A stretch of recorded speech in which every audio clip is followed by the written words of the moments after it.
I am currently living in the Columbia River Gorge, which is located between Oregon and Washington. I'm about an hour east of Portland.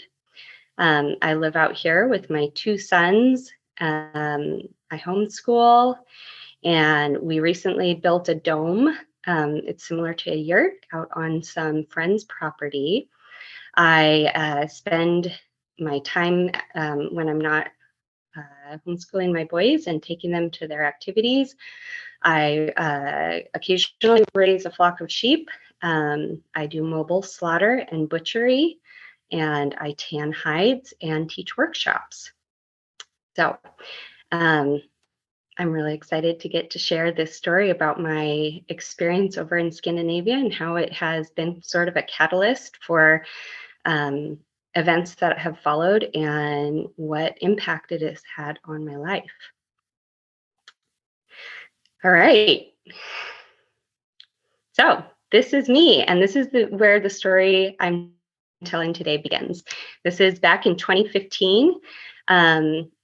So this was about eight years ago. Is that correct? I had this is out in the Scandinavian tundra, up above the Arctic Circle, and the story of how I got here is really interesting because this wasn't something I'd ever thought I would be doing. Dog sledding was not necessarily on my bucket list. I had a long list of things on my bucket list, one of which was going to Norway, but this wasn't necessarily what I thought it was going to look like.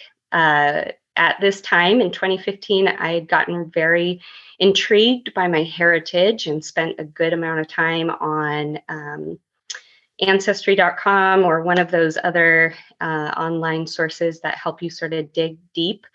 I bothered all of my relatives to tell me as much as they could about what they remembered. And my great-grandfather on my father's side had come over recently. I have multiple relatives on both sides of my family that came over from Norway, but my great-grandfather, Papa Chris Swandal, had come over in the 1930s. And the story that I was told just really piqued my interest. He had received a letter from his brother, who had recently come over to the Montana, North Dakota area from Norway and started working for a ranch. And he sent my Papa Chris a message or a letter. Obviously, they didn't have email, and said, "Hey, come on over. There's not that many rocks in the pastures here," which was a phenomenon since they lived in one of the fjords in Sauda, which is in the southern part of southwest part of Norway, in a tiny little village called Swandal or Svandal. Anyway, so my great-grandfather, Chris, was very excited about this opportunity, packed all of his belongings, basically said goodbye to his parents, not knowing if he would ever see them again, which absolutely, it just like blows my mind to think about doing that. And he came over on a boat through Ellis Island, and his only instructions were to hop on a train and go out to Montana and get off the train in Ringling, Montana, and then to go east for 7 miles. And if you fall into the river, you've gone too far. And when he came over, it was the middle of November and there was a blizzard. He got off the train and asked the only person that was working at this tiny little station if they knew where this ranch was. And the language barrier permitted the guy from being able to help my grandfather, or my great-grandfather. So he just took off to, try to see if he could figure it out. But he had a moment as he's staring into the blizzard, and this will be relevant as I talk about my dog sledding adventure, where he looked into the snow and couldn't barely see his hand in front of his face. And he asked himself, what am I doing? I want to go home. Why am I out here? But he persisted, and he went and he found the ranch and settled. And I think the next slide shows a picture there we are. That is, I think my grandfather is the one that is being carried. He's the smallest, and my great grandfather. They raise sheep out there. The family ranch or farm is still there in Svandal. It's being run by one of my father's cousins, and I was able to visit it while I was over there. Anyway, so that's, that's my family on one side. And so it really intrigued me. And I had recently began to pick up some different crafts and things that I felt were tying me back to some of those traditional crafts and homemaking methods that came from that heritage. And so knitting was one of those. Sheep, I was really interested in sheep at the time, but I didn't have property. So I started knitting, and knitting led to hide tanning. I got really interested in hide tanning. But one day, my children were very young at this phase of life, and I was a stay-at-home mom, and my partner at the time was going to school full time and working full time, and we had one car, and I was home.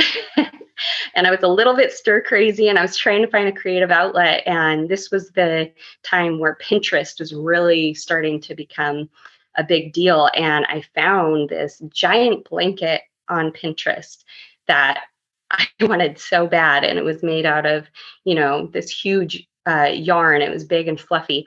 And I clicked on the link, and I saw how much it was to buy this blanket. And I was like, you know what? I'm going to make this blanket. So I found roving, which is what you see there. It's yarn or wool that hasn't yet been spun into yarn. So it's just been combed in one direction and kind of stretched out into a really long, flat layer, as you can see there in the picture. And then I couldn't figure out what size knitting needles I was going to need. So I bought PVC pipe and cut them. And I felt like Thumbelina in my living room trying to thread this blanket together. And you can see in the next slide, the wool is all, it truly does make it look like I was a miniature, or living in a miniature house. So I decided to document this project of mine because I thought it was hilarious. And I was also proud of myself for trying to figure out how to make this work and make something that I couldn't necessarily buy. I figured my ancestors were probably smiling down on me. So I finished this blanket, and unfortunately, I don't think I even included a picture, but it turned out really well, and I was so excited. And so I was like, okay, on to the next project. What else can I do? Back on Pinterest. And I was intrigued by the idea of bushcraft. And bushcraft, if you're not familiar, is essentially pretending like you're out, like you don't have a home and warmth and a cozy bed, and you go out in the woods and, learn how to make a fire by rubbing sticks together and building yourself a shelter. I just thought it seemed like a really fun and possibly cheap hobby I could pick up and maybe even bring my sons along with me.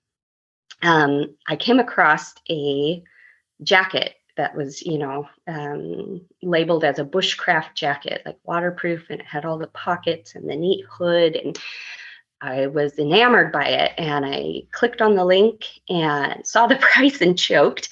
And I didn't decide I was going to make it, but at the bottom corner of that page, it was a Fjallraven jacket, a company I'd never heard of at that time. There was a little link that said dog sled across, or win a trip to dog sled across Scandinavia. And that piqued my interest because I wanted to go to Scandinavia so bad, but I didn't have any idea how I was going to make that happen, especially at that time of life where funds were very short, and it just seemed totally out of the realm of possibility. So I clicked the link, and I saw there was a contest in which you could submit a video. Basically, you can see here, this was my video that I put together. It's not something I can click on, unfortunately, and actually show you the video. And I'm almost grateful because I really stumbled through it, and a friend of mine helped me put it together, and was very gracious about how he edited the pieces. So it made it look like I was had a coherent thought about the contest and why I wanted to go. Um, when I had submitted my video and my place to try to win this, the contest had already been going for, I think it had been going for almost 2 weeks, and it was only, I believe it was maybe a month long, maybe just shy of a month long. And essentially, what you had to do is you had to vie for your spot. You had to get votes. One person from each major country would be voted in, and then they would have a jury that would also bring in a second person from that country. And I saw how many votes I was going to need to even like be in the top 10, and I was a little bit discouraged. Or not, I actually wasn't discouraged. I figured, why not? I just kept having this thought in my head of, why not me? Why can't I? Somebody has to win. And this seemed like such a beautiful opportunity to, in a creative way, to get to enjoy this dream that I'd had for a really long time of getting to go over to Norway or Scandinavia specifically. So I did everything I could. I bugged every single person I could think of. If I went to kindergarten with that person, I tracked them down and asked them to please vote for me. I probably burned a couple of bridges with some various friends because I was so annoying about it. But then I also, I went to a couple of different websites, and I saw that if I could post something that would make my post go viral, that I could maybe have a chance of getting enough people to get to the end of the post and see that maybe I could post something about like, come vote for me to win this adventure. So I used my giant blanket story and the pictures I had taken to document, and I told the story of my giant blanket. And at the end of the post, it was just weird enough that I figured that maybe it would catch enough people's eyes. At the bottom of the post, I said, if you thought this was great, could you please help me get to my next adventure, which is dog sledding across the Arctic tundra? I wasn't sure if it was going to work, but within a couple hours, the post went viral, and they essentially, enough people went to the website that they broke the link for voting for me. Fjallraven contacted me and said, what did you do? How are you doing this? How are you getting all these votes? Are you cheating? And I was like, I don't know how to cheat. I posted a video about knitting a giant blanket, for goodness sakes. That's like as savvy as I am with technology. So anyway, they believed me, and they realized, they went and saw what I had posted and saw enough people were commenting and going directly from that site. And I went flying up through the numbers, as you can see. How many people in the USA? There was almost 100 of us that were trying to get a spot. And at this time, thankfully, it only took 4,117 votes for me to get the first place spot. And I couldn't believe it. I was just so thrilled. I cried. I was also exhausted. I'd spent days like I was running a marathon trying to get votes for this thing. So then this was in December, and you can see sort of, I don't know how big your screen is, but you can see the different countries and my name there under USA. So this was back in December, and I had to wait until April to go, and it was the longest 5 months of my entire life. I was just chomping at the bit. I could not wait to get over there. So I knit myself a sweater that I could wear over there, and I did a bunch of research and ended up deciding that I was going to extend my trip. Fjallraven agreed to wait for my plane ticket, my return plane ticket, to be pushed back an extra week. So they paid for all of my expenses to get out there, lodging, the whole 9 yards. Basically, I just had to bring a toothbrush, is what they told me. So, moving to the next picture here. Here I am. I was there.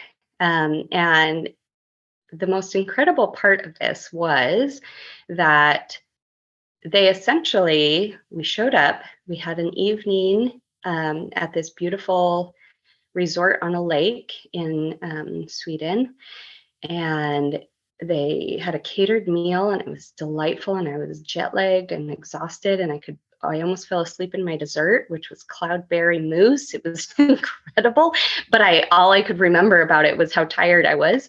And during the event, and again, this is people from all over the world, so they were speaking in very rudimentary English, very basic instructions. It was essentially sort of like, follow us, just follow our lead, just do what we tell you to do, but we're not going to tell you a lot. And I remember having a lot of moments of thinking, like, what did I sign myself up for? I'm looking around this room full of people that I can barely communicate with. I was exhausted beyond belief. I had small children at home that I had, convinced family members to help watch while I was gone. I just felt so silly for going out there, but excited for the adventure. So the next day after we arrived, we hopped on a bus. They took us out to where the dogs were waiting. They gave us each a sled and a team of dogs and said, get on the sled. Here we go. After, of course, they told us to harness up the dogs. And it was a really cool experience to be trusted to figure it out. I feel like oftentimes in America, we are sort of coddled a little bit more, and our hands are held through everything. And, you're signing a million release forms and shown how to do everything multiple times so you don't get it wrong. And this was one of those, like, we know you can do it, figure it out. So there I am, getting my dogs ready to go. And on the next slide, the dogs were that was something that was so special, to bond with those dogs. There's something about a working dog that knows its job. I immediately felt a kinship to them and trusted them. I knew that they were really the teacher for me in that event. So I decided I was going to get really close and cozy with them and take really good care of them. Each day we were responsible for feeding our dogs and making sure their needs were taken care of first. Before we ate, before our tents went up, the dogs had to be taken care of. And I felt more than happy to do that because they were such a, willing participant in this event. They obviously loved what they do. And yeah, so wow, I'm all smiles. I also have to say that this was exhausting, absolutely exhausting. I'm a fairly light person, and the sled is only stopped if you stomp on this brake pad, which is just essentially like a rubber mat with spikes in it. And it's mostly to encourage the dogs to slow down. Like, they feel you do that and then they slow down. Well, if they can't really feel it, they don't really know that you're trying to stop. So you have to use vocal commands. I ran into the back of one of my Swedish teammates. I felt terrible. My dogs basically ran past her, and then my sled went flying into the back of her. We were sledding up and down hills and crevices, and your sled can tip over. And the one thing they did tell us was, do not fall off, because if the dogs go, there goes your sled and all of your stuff. And we can hope they'll stop, but they might not. And so I did. I held on for dear life, and I got drug a few times. My sled went over sideways, and I just held on until I could figure out how to right myself up. And it was one of those experiences where you are pushed to your edge, and you're forced to say, I don't really think I can do this, but I don't have another option. I'm going to try. I'm just going to keep going. I was so proud of myself for continuing to I mean, I didn't have an option, but I was still proud of myself. Once you're there, you're there. We spent 5 days sledding and tenting, and cooking over fire and stoves. Slept under the northern lights. One night we dug out a trench, each team, so myself and my US teammate, we dug out a big trench and pulled our sleeping bags over, our faces, so all you could see is this.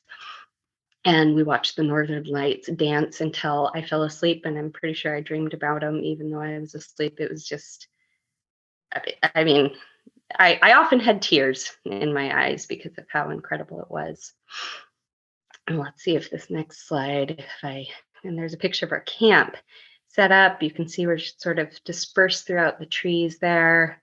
I often would wake in the morning. I never really did get to a point of not feeling jet lagged through the entire week. It was like I was constantly trying to catch up. So one of the things I would do is get up before everyone else and make myself some coffee. I brought coffee all the way from home because I brought my toothpaste and my coffee because those are very important things for me. I wanted to have my Ethiopia light roast from my favorite coffee shop to have each morning. It kind of felt like a little taste of home and kept me feeling sane. But it was such a delightful way to start the day with the dogs still curled up at night or from their night. So, yeah. Okay, this is the picture I wanted to tell you about. So on actually the very first day, as we got the dogs going, we hit a blizzard. I could only see my dog closest to my sled. I couldn't see my dogs past that. I couldn't see the person in front of me. I didn't know where we were going. And I had a Papa Chris moment where I was staring into that blizzard thinking, what am I doing here? I want to go home. And I knew I didn't have an option. There was no returning home at this point. I didn't even know who to tell or ask if I could go home. So I kept going and I trusted my dogs. I trusted that they were going to take me where I needed to go. And we ended up actually just circling around this valley. I didn't know this, but the very lead dog sledder, who was part of the Fjällräven team, circled this valley, and we had to go back to our bus because the storm was too strong. But in order to get back, it was several miles. They had to do this big loop and just hope that everybody was going to follow, and they'd figure it out if they got back to the bus and somebody wasn't there. And I'm just so glad I wasn't one of those people that got lost out in nobody did. Nobody got lost, but I just glad that I didn't end up getting lost out in the tundra. So this is at the camp. It was really neat. We had he was ex-military. I'm not sure of which Scandinavian country. I can't remember. Johan, I cannot remember his last name. He basically trained military for like survival, bushcraft survival. So even in this experience, I got to have my bushcraft dream of learning some of these skills of making fire with a ferro rod and a knife, digging out a trench for sleep, how to get a fire going when there's a blizzard, how to take care of your like your clothing. It's a huge thing, like just to remember to keep track of your gloves and clip them onto your belt if you're not wearing them, or how to use your gloves no matter what you're doing, how to become proficient moving around without your headlamp, even though you want to use your headlamp as soon as it starts getting a little bit dark. Test yourself, try to figure it out without it, see if you can trust your intuition a little bit. So this entire week was about pushing yourself to your edge a little bit, and it was thrilling, really, really exciting.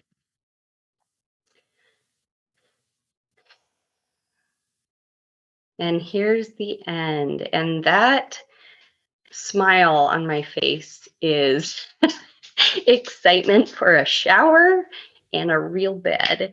But It was such a fantastic experience. I was so proud of myself for getting through that. This picture I have up in my home now to remind me, why not me? Why can't I do big things? I really, really like that they captured these moments. See what we have here. And this is the whole team. All of these people, I mean, not all of them, but for the most part, I keep in contact with a good amount of these people from all over the world, which was definitely one of the highlights to get a taste of all of these different cultures in one spot as we're being tested to our limits, um, to see how we each are very, very similar, and a little bit of how our culture shapes the way that we approach different problem solving or emergency situations. It was really enlightening, really, really neat to see. I'd say that for the most part, me and my American counterpart were the ones that they were constantly having to reassure everything that we were doing fine and everything was okay. Oh, let's in the next slide. These are the people from Scandinavia. So there's two people from Norway there, and Denmark and Finland and Sweden. There might have been a couple of people missing, but these people I keep in contact with the most. And actually, the guy to my right in the picture there is a kayaker who lives in Denmark and Norway, and I'm taking my sons over there this coming fall.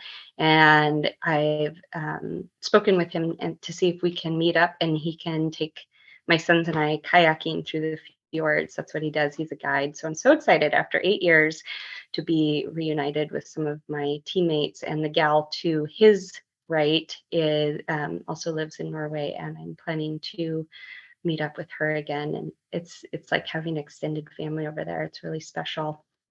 So after the event was over, I decided to travel a bit, and I spent most of my time in the southern part of Norway. I started down in Stavanger, and didn't spend a whole lot of time in the towns. I really wanted to see wilderness. I wanted to see the quiet, sleepy towns. And at this time of year, not a lot of there's not a lot of activity. There's not a lot of tourists.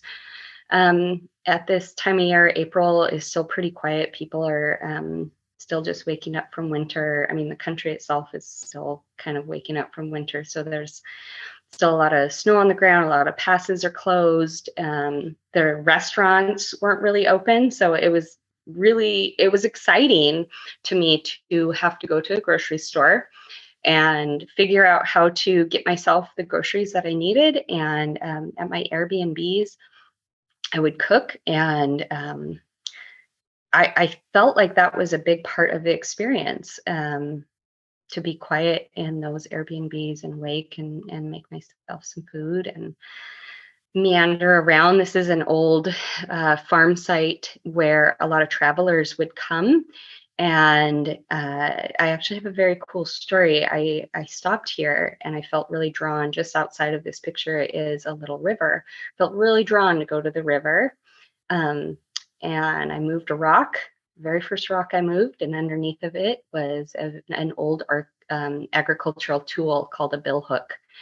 And it just felt a little bit like Norway's gift to me.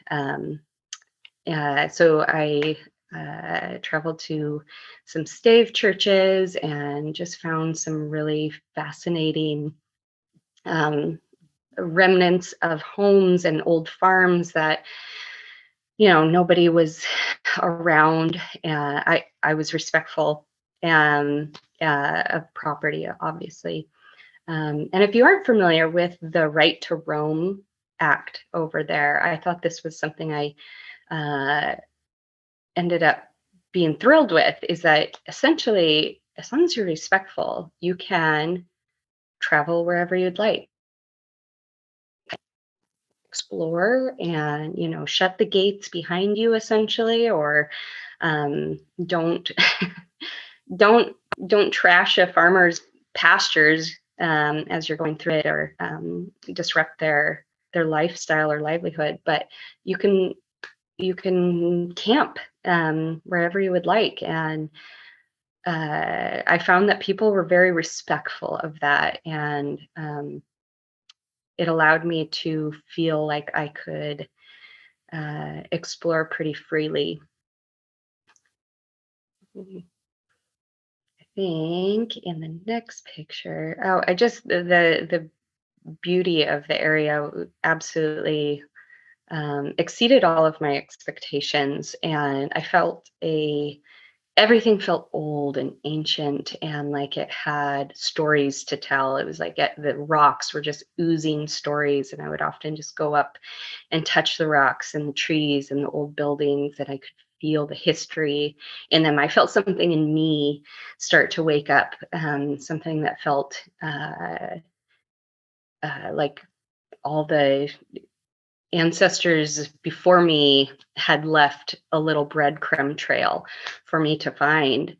Um, and on the next slide, this moment, this moment here, I saved going to Svandal for last. This is the little area that my Papa Chris is from. He'd only gone back one time in his life before passing away. And he left a video of him talking about home and his experiences. And one thing he mentioned is he said, I miss the water. I miss the waterfalls.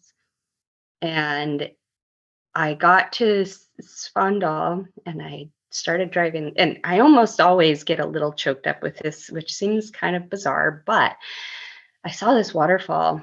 I jumped out of my car, and again, this time of year, nobody is around. So nobody thought I was crazy except for me, but I didn't care.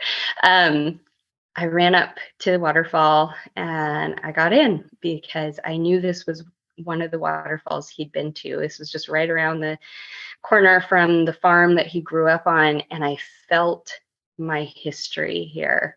I felt that I had been here before, and something in me found roots. I found home in myself by being in this place. It was the most beautiful experience to go somewhere and understand parts of yourself that you weren't sure of before. The smells, the sights, the food, it all felt so familiar. But this waterfall was, it was the you know, pinnacle of the experience. And I bottled that up and I cherish this moment so much. I can't remember which slide I put in after this. This is not the fjords. This is actually my home now. And it's been a really long and hard journey to get to this place I am now. This is 8 years ago now. I've had a lot of big obstacles and changes in my life, and found myself needing to move. And when I was looking for a place to move, I was searching for that home feeling, the feeling that I found at that waterfall. I knew I couldn't necessarily move to Norway, but I wanted to bring that feeling with me somewhere. And some people reached out to me and said, why don't you come out to the gorge?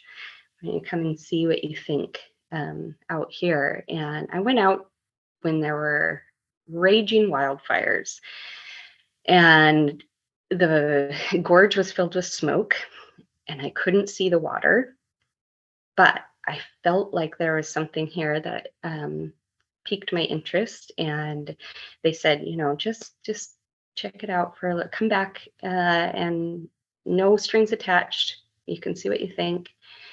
And I just felt like it was the right place. So I came back out and I realized it was very much like the fjords. There were high rock cliffs and the beautiful river that went through, and the weather changes pretty drastically. It just had a feeling like home. And the other day, I walked up behind my house. We have the national forest land. I walked up there, um, and I heard something, and I thought, oh gosh, it sounds a lot like water. Um, and I kept walking and following the sound, and I found a waterfall, and I got in, and I did the same pose. And I knew that I'd found my home here. Um, and it's been a really neat experience to kind of watch this come full circle of going out to Norway and experiencing that and bringing home here. Yeah. Well, thank you so much, Lacey. Uh, Yeah. this is now the point where we will open it up to the question and answer portion. So we're going to open up the floor to questions. You can please use the Q&A function to submit your questions. I will be going back and forth with Lacey and do my best to pose as many as I can. Now, I've already received 2 questions already. So how many days were you out there? And what was the exact goal of the event? Was this like a publicity for Fjallraven? Or what Mhm. could you explain more about that? Yeah, that's a great question. Um, the event itself was over the course of, I believe, 6 days, but we were out on the dog sleds for about um, 4.5 days, I believe. The total event or the total expedition was 300 kilometers, which is roughly, I think, 240 miles, 200, somewhere around there. Correct me if I'm wrong. Um, and the goal was Fjallraven. I believe like the little motto for the event is to show that anybody can have adventures as long as you have the right gear and the right attitude.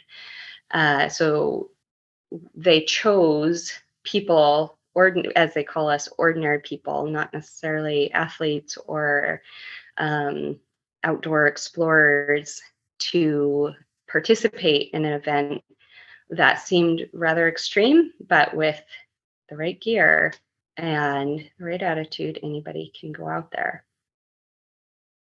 That's some pretty good advertising they got going on. That was a pretty good Right? one. Yeah. Really, really amazing event, and everybody goes home with all of the gear. They had to take a couple of years off due to COVID, and they recently just started it up again. I believe they've changed the way they run it now, so it's not voting driven, because as we know, the internet has gotten more. Uh, it's becoming more difficult for people to participate in that way. So they changed it a little bit. Ah, so no one can go the same route you went down then. Well, not quite. No. No, no. I mean, you can knit a giant blanket if you want. It might help. Okay, yeah, you never know what'll help. I have a question here is what town is your family from? Mhm. My father's side is from Sauda, Sauda. It's a small little fishing village and farming village. I cannot remember the fjord. My mother's side is from the Troms region, Tromso. We believe her lineage goes back a little bit uh, further, so I'm still digging that up. That's always a kind of hard to do whenever you keep digging into it. You just find more and more to find out. More So and more. happy hunting with that one. Thanks. It's fun. We have a question. How many dogs were you running? And like, what did they eat? Mhm. Every sled had 8 dogs, which is a lot of barking. It was very, very loud. The dogs are incredibly active. They're extreme athletes. And we would bring frozen like meat and kibble. And it's like a high performance kibble. And we'd have to mix it together with warm water. So we'd have to warm up water on the stove, mix it all, and give each dog their individual bowl. There's a lot of work to keep the dogs separate. And, there's like the alpha dogs that have to be very separate from other alpha dogs. There was a lot that went into taking care of our teams. Wow. That sounds, I didn't even think about keeping the different teams away from each other. Yeah, I even had an incident with my dogs. I don't know if this was my fault or if it just happens, but I ended up having two dogs that tied up, which, that's the term for breeding, and they weren't supposed to necessarily. And we had to pull over basically and let it happen. And then they were like, well, we'll make sure and name a couple of puppies after you. So somewhere out there, I've got puppies. Wow. Wow. Well, wow. Okay. And then, for the Fjallraving event, did you need to have any ties to Norway to enter, or did Fjallraven just choose who had the most votes? Yeah, you don't have to have any ties. I believe that was part of what appealed to people to vote for me, maybe knowing that I really wanted to go to visit my family roots. But other people, from Mongolia and Belgium and Japan and all these other places, they had no ties whatsoever. So I think my case was fairly unique. Okay, I have another question right here, and if there's any more, please put them forward. But I wanted to save this one.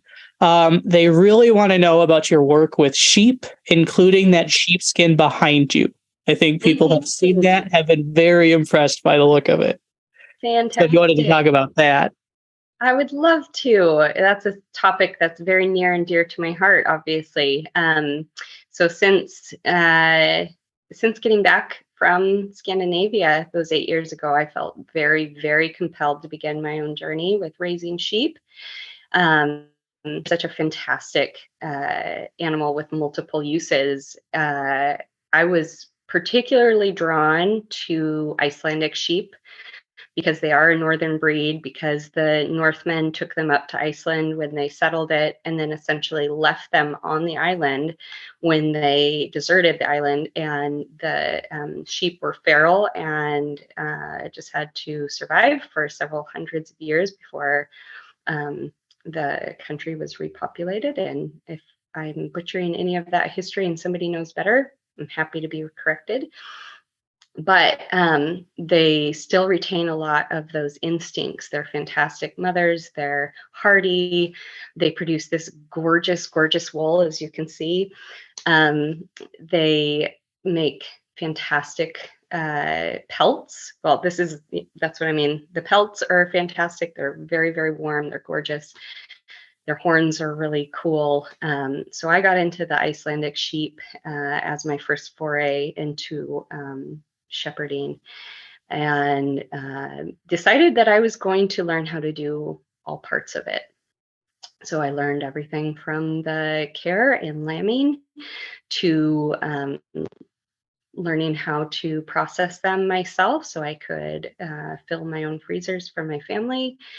And then I decided I was going to learn how to tan the hides, clean the skulls. And now I offer those services for other people.